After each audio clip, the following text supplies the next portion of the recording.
What's up, y'all? Andrew here again.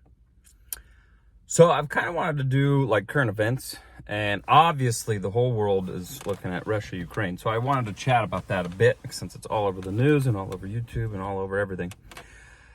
Mainly, it's like I'm just a family man in California, United States man, and from my perspective, it's just bonkers. Like the title of the video, what's Putin's end goal? Like what?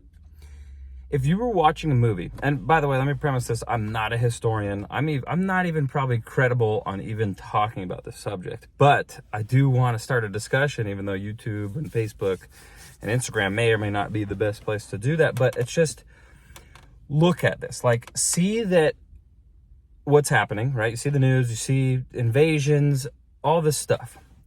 Imagine it's a movie, right? Like Red Dawn, where Russians and China try to invade the U.S.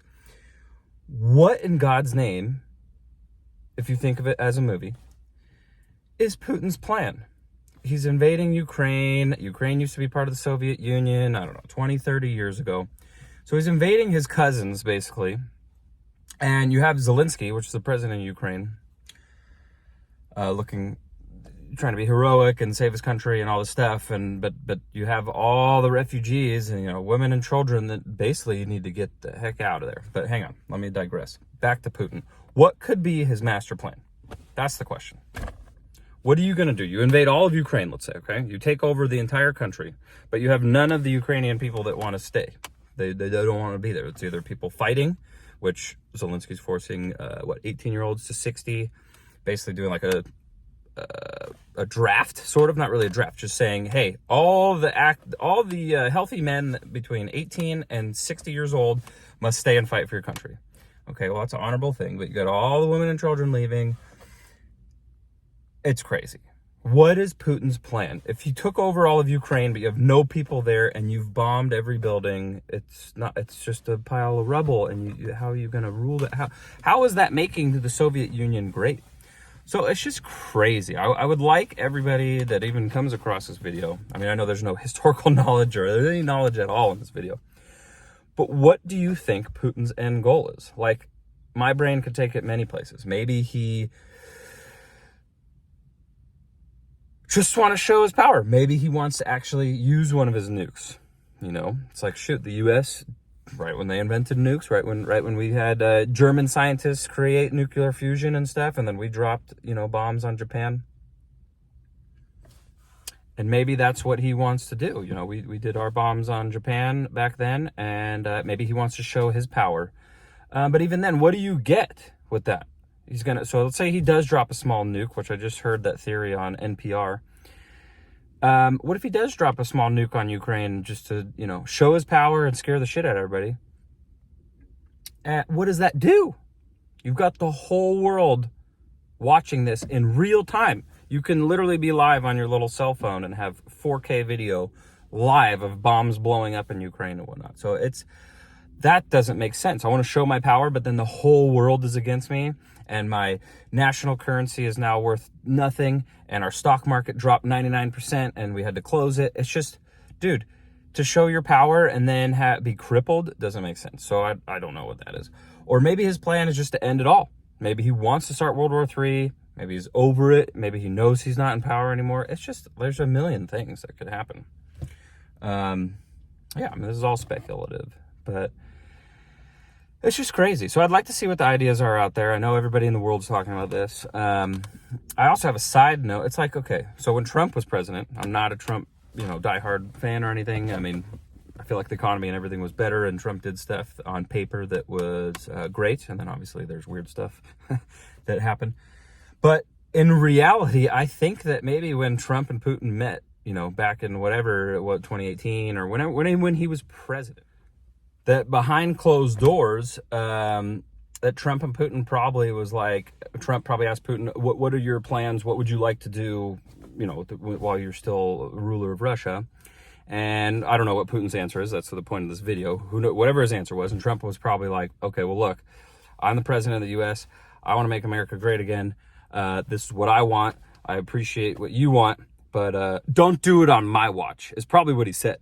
Because honestly, that's what happened. The second Trump went out and Biden came in, this stuff happened. And then right after the Olympics, basically, is when this invasion thing started. It's just crazy to me because it's funny that Trump probably had that conversation. Like, I know I simplified it, dumbed it down, but honestly, if Trump and Putin were in a room, that's probably what the conversation went down. Like, what would you like? What would you like? And then Trump was probably like, hang on a second. Whatever image you have, don't do it on my watch.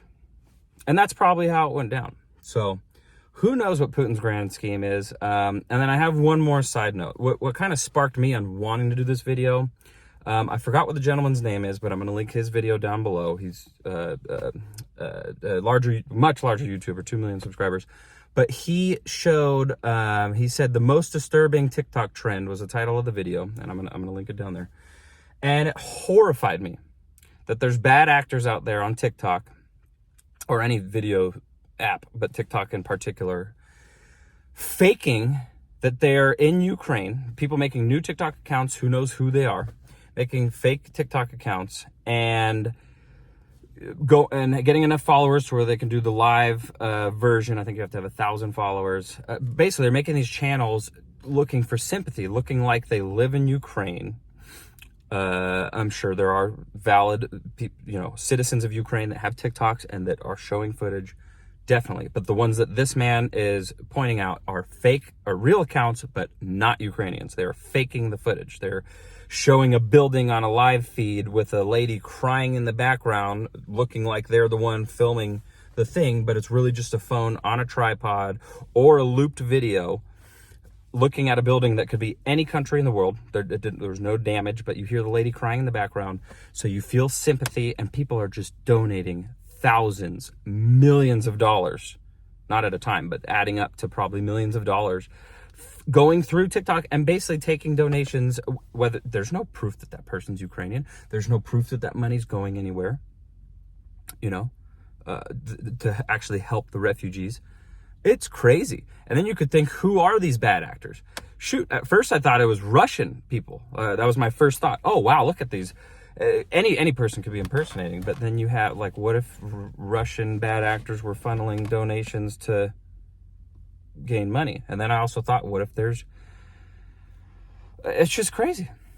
It's just crazy. And then on a separate note, last thing here, you've got Zelensky, which is looking heroic to the rest of the world, all this stuff, and he's taking crypto donations. Now, what if his country falls and he doesn't want to go down with the ship?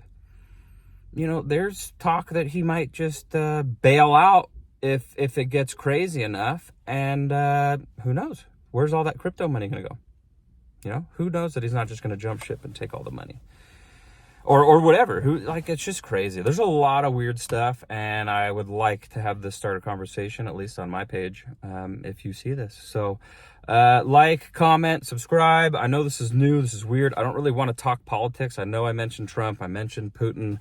I mentioned Zelensky. And they all are politicians of their respective countries, and Biden. But this was more of just trying to get a discussion started.